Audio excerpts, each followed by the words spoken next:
आज हम लोग आज हम लोग जो पढ़ेंगे उसका नाम है डीएनए अंगुली छापन, यानी कि डीएनए फिंगर प्रिंटिंग। जैसे अंगुलियों की छाप होती है, इन अंगुलियों के छाप को फिंगर प्रिंट कहते हैं और फिंगर प्रिंट के माध्यम से हम लोग अपराधियों की पहचान कर सकते हैं। लेकिन फिंगर प्रिंट के साथ ये समस्या है कि फिंगर प्रिंट को सर्जरी के द्वारा बदला जा सकता है, जिससे अपराधी अपनी पहचान को छुपा सकते हैं। अतः डीएनए फिंगर प्रिंटिंग का उपयोग किया जाता है। आधुनिक काल में डीएनए फिंगर प्रिंटिंग की सहायता से हम लोग अपराधियों की पहचान आसानी से कर सकते हैं। तो इस प्रकार डीएनए फिंगर प्रिंटिंग का उपयोग किस में होता है? अपराधियों की पहचान में होता है।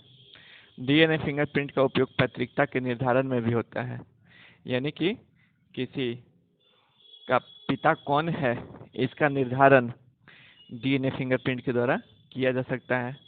इसके अलावा मृत शरीर के पहचान में भी डीएनए फिंगरप्रिंट का उपयोग होता है।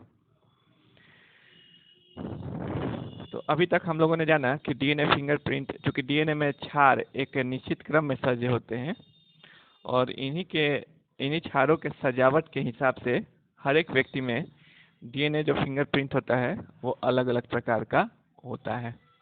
इस तरह से डीएनए फिंगरप्रिंट के द्वारा हम अपराधी की पहचान कर सकते हैं, पैतृकता का निर्धारण कर सकते हैं और किसी दुर्घटना में मृत व्यक्ति के शरीर की भी पहचान कर सकते हैं। इसके अलावा जैसे जैव विकास हुआ, तो जैव विकास में किसी प्रजाति समूह की पहचान भी हम लोग डीएनए फिंगरप्रिंट के द्वारा कर सकते हैं। जैसे कि कैट समूह में हमारा, फेलाइन समूह में हमारा है बिल्ली, चीता, शेर, तो इन सभी की पहचान हम लोग डीएनए फिंगरप्रिंट से कर सकते हैं।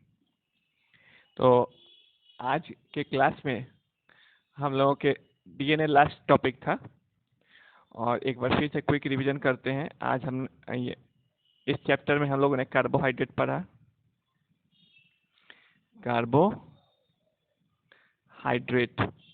कार्बोहाइड्रेट में पढ़ा हमने monosaccharide, oligosaccharide and polysaccharide. Carbohydrate कितने भागों में? तो 3 भागों में, मोनोसैकेराइड, ओलिगोसैकेराइड एंड पॉलीसैकेराइड में कार्बोहाइड्रेट को बांटा गया।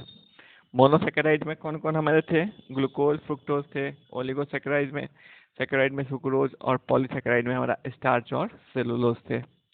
इसके अलावा हमने प्रोटीन की भी पढ़ाई की थी। प्रोटीन क्या है? तो एमिनो अम्ल से बने होते हैं, एमिनो एसिड से बने होते हैं प्रोटीन। और प्रोटीन में हमने देखा था कि पॉलीपेप्टाइड बंधन पाया जाता है। एमिनो अम्ल पॉलीपेप्टाइड बंधन से जुड़े होते हैं। प्रोटीन का विकृतीकरण का मतलब कि पीएच मान में परिवर्तन कर दिया जाए या टेम्परेचर में परिवर्तित कर दिया जाए, तो इसके कारण प्रोटीन का जैविक गुण नष्ट हो जाते हैं, जिसे प्रोटीन का विकृतीकरण कहते हैं। यही कारण है कि अंडा उबालने पर जम जाता है या दूध से दही का बनना। इसके अलावा हम लोगों ने पढ़ा था विटामिन। क्या पढ़ा था हम लोगों ने? विटामिन पढ़ा था। और विटामिन 2 तरह के होते हैं, जल में घुलनशील और वसा में घुलनशील। विटामिन ए की कमी से रतौंधी नामक बीमारी होती है या जीरोफ्थाल्मिया, जिसमें आँख की रोशनी प्रभावित हो जाती है। विटामिन बी की कमी से बेरी बेरी बीमारी होती है। विटामिन सी की कमी से मसूड़ों की बीमारी स्कर्वी होती है, जिसमें मसूड़ों से खून आने लगता है। विटामिन डी की कमी से रिकेट्स नामक बीमारी होती है, जो हड्डियों की बीमारी है। और इसके बाद हम लोगों ने पढ़ा था न्यूक्लिक एसिड, जो 2 तरह का होता है, डीएनए और आरएनए। आज के क्लास में हमने कुछ चैप्टर का थोड़ा रिवीजन कर लिया और आज इतने ही रहने दें। Thank you.